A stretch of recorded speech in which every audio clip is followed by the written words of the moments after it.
So it's not a trivial exercise, is it? And trust me, you're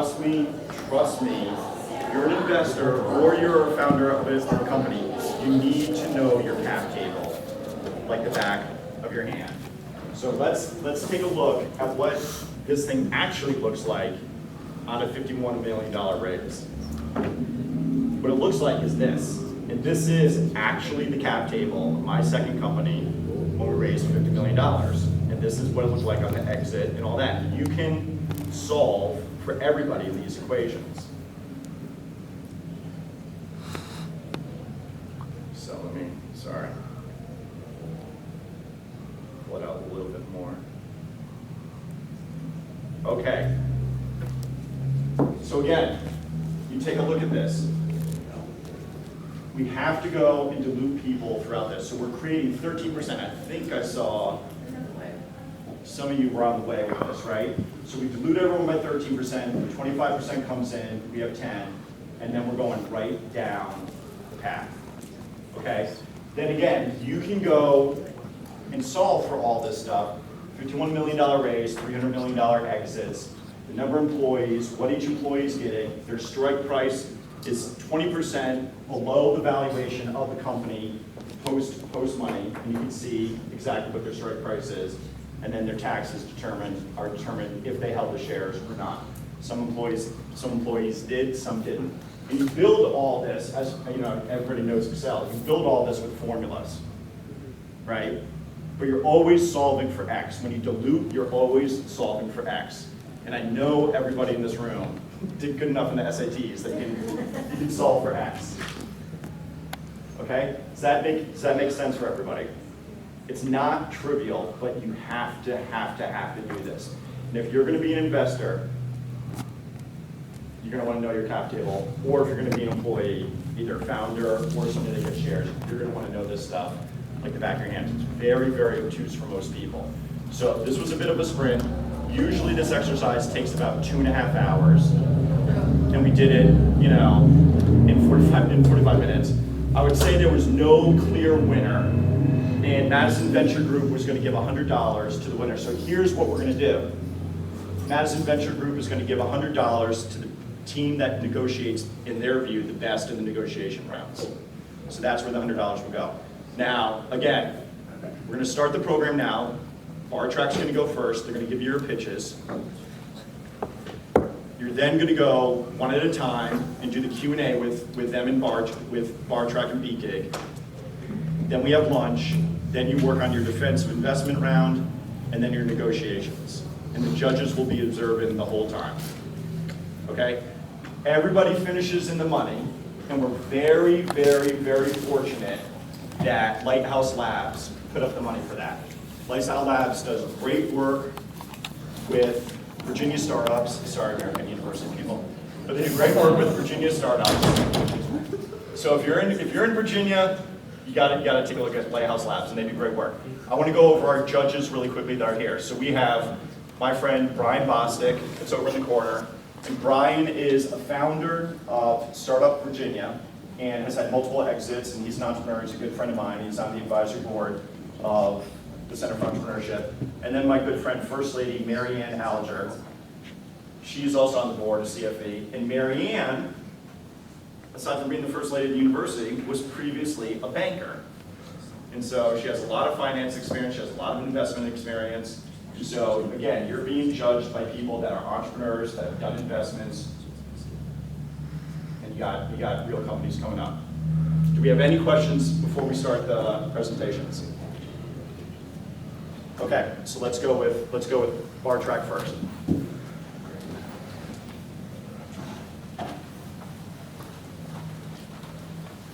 Hey everybody.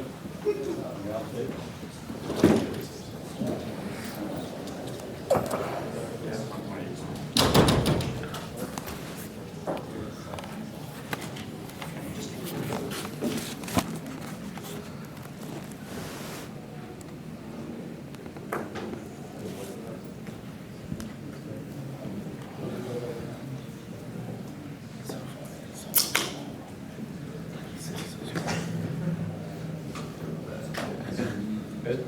All right, go for it. Hey everyone, I'm Hunter, and this is Brett. We are two of the founders of BarTrack, where we're changing the world one beer at a time. That being said, whether you're from Harrisonburg or anywhere across the world, you're currently being served beer through a tap that was literally created in the 1800s. I mean, this tap is so old that back in those days, there were only a handful of beers in existence. Fast forward 200 years, we're living in the beer renaissance. You've got your IPAs, stouts, lagers, light beer, dark beer, heavy beer, you name it, but one thing hasn't changed. Pouring from this standard tap is still so hard to do. Hard to do and incredibly wasteful. So all these new kinds of beers have a multitude of properties that makes every single beer's pour unique. And the traditional tap, as you can see, has a major flaw. They can't pour all these new kinds of beers the right way. So through our partnerships with bars and breweries across the country, we know that each keg experiences on average 25% shrinkage due to over-pouring, just like this video, as well as that from the bartender. So we've created a smart patent-pending beer tap that uses technology to autonomously create the perfect pour. We've coupled that with an inventory management system that provides our customers with data, trends, and analytics on their draft system. So instead of the bartender pulling down the tap handle, we just click on the touch screen and then voila, you have the perfect pour. We did this by taking about a dozen beer-specific variables into account, and we've completely re-engineered the beer tap. In this video, you'll see our smart taps on the left, with the traditional on the right. The cool thing is that they're pouring the same beer from the same keg at the same location, and even the same bartender, aka Brett over here. As you can see, there's a huge difference in the quality of the pour. So we lease our taps for $49.99 per month per tap. The average keg has unrealized revenues starting around $125.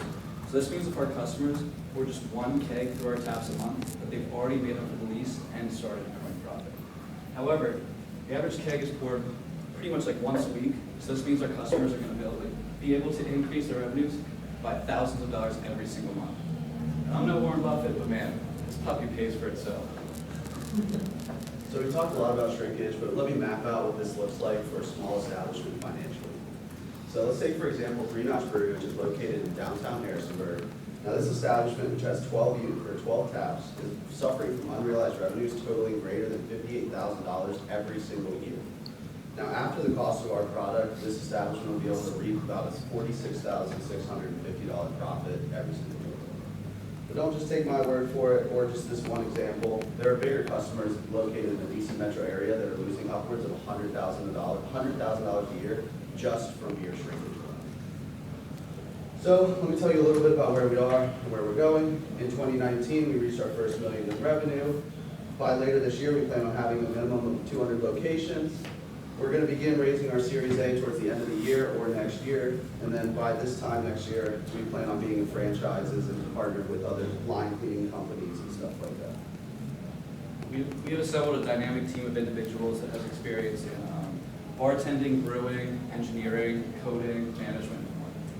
We're also advised by a robust team of strategic partners that have had multiple successful exits, a Stanley Cup champion, and a lot of engineering and technology experience.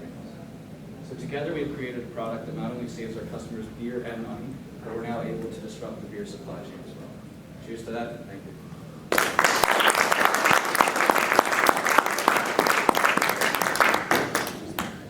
What's that? Do we wait for questions? Nope, we need questions separate.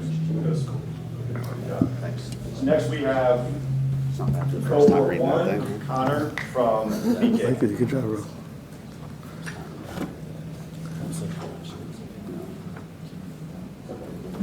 And just FYI, Connor has not given this presentation in quite some time, so we're very much coming back. He's been busy building this business.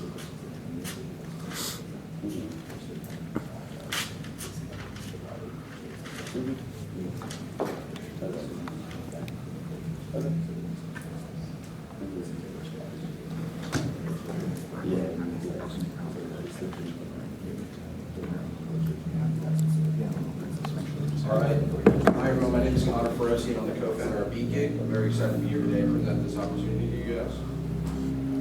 So the live music industry is nothing more than buyers and sellers of talent. Across the industry, both artists and buyers face very similar issues of access, time, and money. Artists and buyers lack access to each other due to the absence of a default booking destination. Additionally, the booking process is both time-consuming and complicated. It's one of the last industries where you're still picking up the phone and sending emails to purchase something. Lastly, numerous money issues occur due to buyers paying in large amounts of cash or checks, as well as the industry standard 50% down deposit that can result in many disputes. For example, if the buyer puts down a 50% down deposit and the artist does not show up, they lose half their money. On the contrary, if the artist shows up and they're waiting on the buyer to give them 50%, they're out half their money. As a result, all these issues result in the need of a booking agent. So BeatGig is a technology solution that provides talent buyers and artists, including their managers and agents, a single destination to connect, contract, and book live music.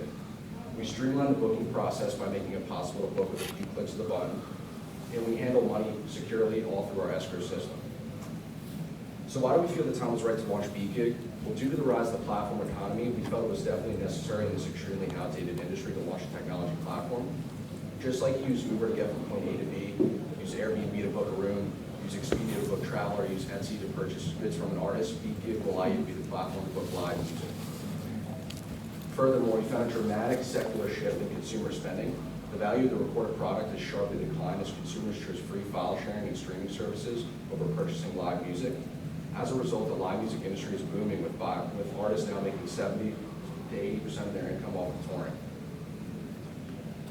So our total addressable market is the $13 billion live music industry. Now,